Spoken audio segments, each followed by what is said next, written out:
You've served your country. You've carried the weight, the discipline, and the purpose that came with the uniform. But when service ends, a question echoes. What now? The transition isn't just about leaving the military. It's about rediscovering who you are and what comes next. And one of the most powerful steps forward is understanding the benefits you've already earned. Let's break it down, step by step. First, disability compensation. If your service left you with a lasting injury or illness, you may qualify for tax-free monthly payments. It's not charity, it's recognition, a way the VA honors what you gave. Next, VA healthcare. Many veterans don't realize they're eligible.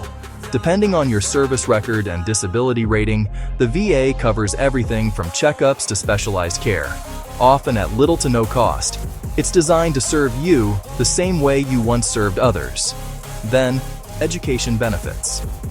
Whether you want to start fresh or build on what you know, programs like the Post-9/11 GI Bill and Vocational Rehabilitation and Employment, VRE, can cover tuition, housing, and training. This isn't just about degrees.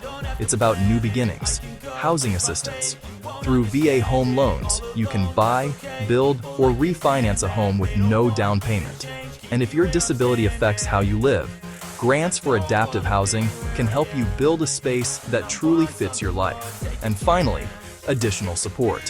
From mental health programs to caregiver assistance, from employment services to local veteran officers ready to walk you through your claims, you're not in this alone. The truth is simple. You've already earned these benefits. Claiming them isn't asking for help. It's standing on what you've rightfully gained through your service and sacrifice. So take that step, reach out, rebuild on a foundation that's already yours. Because life after the military isn't the end of your story. It's the next mission. And this time, it's about you.